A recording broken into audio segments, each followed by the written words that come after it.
जय हिंद, वंदे मातरम। स्वागत है आप सभी का फ्री एग्जाम जिन यूट्यूब चैनल पर। दोस्तों, अगर आप सक्षमता परीक्षा 3.0 का एग्जाम देने वाले हैं तो ये वीडियो आपके लिए अति महत्वपूर्ण होगी, जिसमें हमने केवल वही प्रश्न शामिल किया है जो किसी न किसी परीक्षा में बार बार पूछे गए हैं। तो सभी प्रश्नों को पूरे ध्यान से देखना है, विश्वास रखिए, निश्चित ही यहां से प्रश्न बनेगा आपके एग्जाम में। तो चलिए सेशन को प्रारंभ करते हैं और पहला शानदार प्रश्न देखते हैं। वायुमंडलीय दाब किस यंत्र से मापा जाता है? तो बैरोमीटर से मापा जाता है वायुमंडलीय दाब। अगला प्रश्न है, भारत में अंग्रेजी शिक्षा का शुरुआत किसने किया था? तो मैकाले ने। किसने? तो भारत में अंग्रेजी शिक्षा का जो शुरुआत किया था ये मैकाले ने। शिक्षक दिवस कब मनाया जाता है? तो 5 सितंबर को। कब? तो 5 सितंबर को शिक्षक दिवस मनाया जाता है।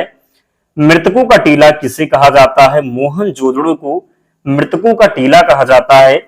शेर शाह सूरी का मकबरा जो है कहां स्थित है? ये सासाराम बिहार में स्थित है। अगला है, जल का बर्फ में बदलना परिवर्तन है। तो जल का जो बर्फ में बदलना ये है भौतिक परिवर्तन। क्या है? तो भौतिक परिवर्तन है। पीयूष ग्रंथि को नियंत्रित करने वाली ग्रंथि तो हाइपोथैलेमस।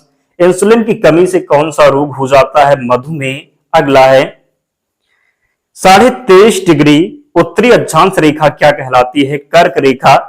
बुली शब्द किस खेल में प्रयुक्त होता है? हॉकी में प्रयुक्त होता है बुली शब्द। अगला है, भारत के किस स्थान को मरुस्थल की राजधानी कहा जाता है? तो जैसलमेर इसका राइट आंसर है। अरावली और विंध्य श्रृंखलाओं के बीच कौन सा पठार है? तो मालवा का पठार है। क्या हो जाएगा? तो अरावली और विंध्य श्रृंखलाओं के जो बीच में है ये मालवा का पठार है।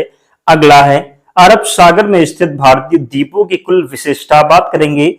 अरब सागर में स्थित भारतीय द्वीपों की मुख्य विशेषता क्या है? तो सभी द्वीप प्रवाल उद्गम के हैं।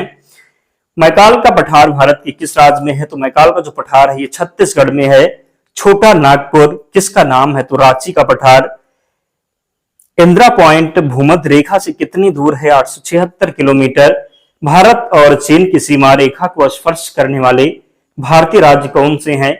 तो अरुणाचल प्रदेश, नागालैंड, मणिपुर और मिजोरम। तो भारत और चीन सीमा को जो स्पर्श करते हैं अरुणाचल प्रदेश, नागालैंड, मणिपुर और मिजोरम।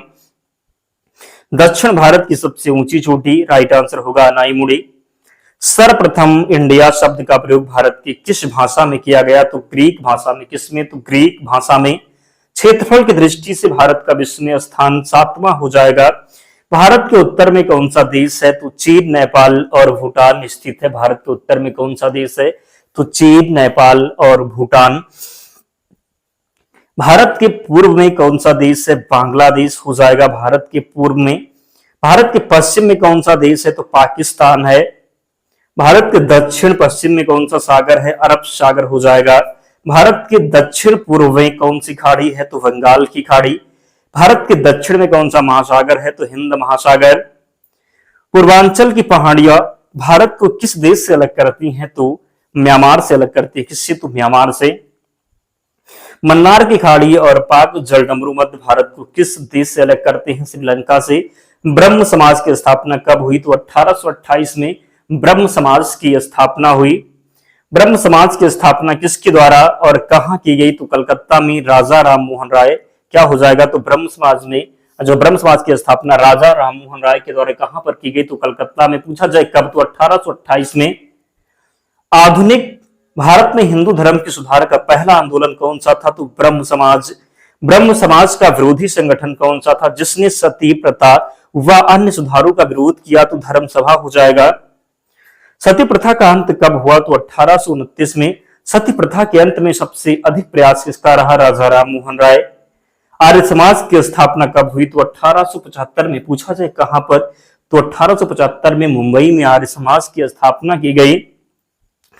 आर्य समाज की स्थापना किसने की? स्वामी दयानंद सरस्वती ने। आर्य समाज किसके विरुद्ध है? तो धार्मिक अनुष्ठान व मूर्ति पूजा। राजा राम मोहन राय का जन्म कहां हुआ? तो राधानगर, जिला वर्धमान। स्वामी दयानंद सरस्वती का मूल नाम क्या था? तो मूलशंकर। राजा राम मोहन राय के इंग्लैंड जाने के बाद ब्रह्म समाज की बागडोर किसने संभाली? तो रामचंद्र फिहावा, ये इसका राइट आंसर है।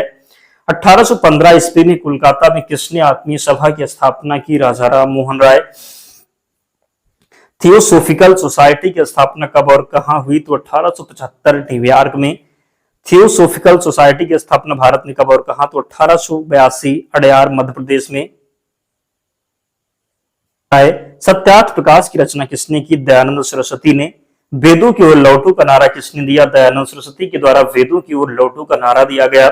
रामकृष्ण मिशन की स्थापना कब हुई? तो 1896। कहां पर? तो वेलूर कलकत्ता में। रामकृष्ण मिशन की स्थापना किसने की? स्वामी विवेकानंद के द्वारा रामकृष्ण मिशन की स्थापना की गई। अलीगढ़ आंदोलन किसने चलाया? सर सैयद अहमद खान के द्वारा। किसके द्वारा? तो सर सैयद अहमद खान के द्वारा अलीगढ़ आंदोलन की शुरुआत की गई। किस धर्म सुधारक की मृत्यु भारत से बाहर हुई? तो राजा राममोहन राय। वहाबी आंदोलन का मुख्य केंद्र कहां था? तो पटना में। कहां पर? तो वहाबी आंदोलन का मुख्य केंद्र था पटना। भारत में दास प्रथा को कब अवैध घोषित किया गया? तो 1843 में। भारत में अंग्रेजी शिक्षा की व्यवस्था किसके द्वारा की गई? तो विलियम बेंटिंक के द्वारा। वेदों में संपूर्ण सच्चाई निहित है, यह कथन किसका है? स्वामी दयानंद सरस्वती का। महाराष्ट्र का सुकरात किसे कहा जाता है? तो महादेव गोविंद रानाडे को। तत्वरंजनी सभा, तत्वबोधिनी सभा व तत्वबोधिनी पत्रिका किससे संबंधित है? देवेंद्र नाथ टैगोर। प्रार्थना समाज की स्थापना किसकी प्रेरणा के फलस्वरूप हुआ? तो केशव चंद्र सेन। कूका आंदोलन किसने चलाया था? गुरु राम सिंह ने। डॉक्टर इन्नी बेसेंट भारतीय राष्ट्रीय कांग्रेस के अध्यक्ष कब बने? तो 1917 ईस्वी। शिकागो विश्व धर्म सम्मेलन में स्वामी विवेकानंद ने कब भाग लिया? तो 1893 में। कब? तो 1893 में। वेदांत कॉलेज की स्थापना किसने की? राजा राममोहन राय। राजा राममोहन राय को किसने युगदूत कहा? तो सुभाष चंद्र बोस ने। भागीरथी और अलकनंदा के संगम पर स्थित है तो देवप्रयाग। सतपुड़ा और विंध्य के बीच कौन सी नदी बहती है? तो नर्मदा नदी। विजयनगर राज्य की स्थापना किसने की थी? संगम वंश ने। बंगाल का पहला गवर्नर जनरल वारेन हेस्टिंग। उस राज्य का नाम बताइए जिसने पहली बार युद्ध में हाथियों का इस्तेमाल किया। सही उत्तर हो जाएगा मगध। कौन सा पर्वत हिमालय श्रृंखला का अंग नहीं है? तो अरावली राइट आंसर है। मंगल की परिक्रमा कक्षा में जाने वाले प्रथम एशियाई देश। सही उत्तर होगा भारत। वर्धमान महावीर ने परिनिर्वाण कहां प्राप्त किया? पावापुरी में। भूकंप की तीव्रता मापने वाला यंत्र सिस्मोग्राफ हो जाएगा। भारत की प्रथम महिला राष्ट्रपति कौन थी? तो सही उत्तर जाएगा श्रीमती प्रतिभा देवी पाटिल। भारत की प्रथम महिला लोकसभा अध्यक्ष मीरा कुमार। भारतीय पुलिस सेवा में चयनित प्रथम महिला कौन थी? तो किरण बेदी। क्या हो जाएंगी? तो किरण बेदी। भारत की प्रथम साम्यवादी लोकसभा अध्यक्ष कौन थे? सोमनाथ चटर्जी। भारत के पहले मुख्य चुनाव आयुक्त कौन थे? सुकुमार सेन। भारत के पहले गृह मंत्री कौन थे? तो सरदार वल्लभ भाई पटेल। भारत के पहले रक्षा मंत्री कौन थे? सरदार बलदेव सिंह। भारत के पहले वित्त मंत्री कौन थे? आर के षणमुखम शेट्टी। भारत के पहले केंद्रीय शिक्षा मंत्री कौन थे? मौलाना अबुल कलाम आजाद। कौन हो जाएंगे? तो भारत के पहले शिक्षा मंत्री थे मौलाना अबुल कलाम आजाद। भारत की प्रथम महिला राजदूत कौन थी? विजय लक्ष्मी पंडित। भारत के प्रथम परमाणु रिएक्टर का नाम क्या था? अप्सरा राइट आंसर है। भारत की प्रथम महिला पायलट कौन थी? प्रेमा माथुर। भारतीय राष्ट्रीय कांग्रेस की प्रथम महिला अध्यक्ष का नाम एनी बेसेंट हो जाएगा। प्रथम भारतीय महिला राज्यपाल का नाम क्या होगा? सरोजनी नायडू। कहां की बनी थी? तो उत्तर प्रदेश। समुद्र के पानी में लवणता का कारण होता है तो सोडियम क्लोराइड। सही उत्तर होगा। किसके कारण एक वस्तु दूसरे से चिपकती है? क्योंकि क्या होगा? तो असंजक बल के कारण। किसके कारण एक वस्तु दूसरे से चिपकती है? तो असंजक बल के कारण। द्रव में श्यानता किसके कारण होती है? क्योंकि ससंजक बल के कारण। किसके कारण? तो ससंजक बल के कारण। जल में पड़ी परख नली चमकता है क्योंकि पूर्ण आंतरिक प्रावर्तन के कारण। किसके कारण? तो जल में पड़ी परख नली चमकती है इसलिए तो पूर्ण आंतरिक प्रावर्तन के कारण। पहाड़ पर चढ़ता हुआ व्यक्ति आगे की ओर झुक जाता है क्यों? बताना है आपको। पहाड़ पर चढ़ता हुआ व्यक्ति आगे की ओर क्यों झुक जाता है? अस्थायित्व बढ़ाने के लिए। क्यों? तो अस्थायित्व बढ़ाने के लिए। पृथ्वी पर वायुमंडलीय दबाव का कारण होता है गुरुत्वाकर्षण बल। क्या हो जाएगा? तो पृथ्वी पर वायुमंडलीय दबाव का कारण होता है तो गुरुत्वाकर्षण बल इसका राइट आंसर होगा। पहाड़ों पर खाना बनाने में कठिनाई होती है। क्या होगा? पहाड़ों पर खाना बनाने में कठिनाई होती है क्योंकि पृथ्वी की सतह से ऊपर जाने पर वायुमंडलीय दाब कम हो जाता है। पहाड़ों पर खाना बनाने में कठिनाई होती है क्योंकि पृथ्वी की सतह से ऊपर जाने पर वायुमंडलीय दाब जो है ये कम हो जाता है। बांध के नीचे की दीवारें मोटी बनाई जाती हैं क्योंकि गहराई बढ़ने के साथ द्रव का दाब बढ़ता है। बांध के नीचे की दीवारें मोटी बनाई जाती हैं क्योंकि गहराई बढ़ने के साथ द्रव का दाब बढ़ता है। स्टील की गोली में बात करेंगे, स्टील की गोली पारे में तैरती है। क्यों तैरती है? तो पारे का घनत्व स्टील की अपेक्षा अधिक होता है। प्रश्न है कि स्टील की गोली पारे में तैरती है क्यों? तो पारे का घनत्व जो होता है स्टील की अपेक्षा अधिक होता है।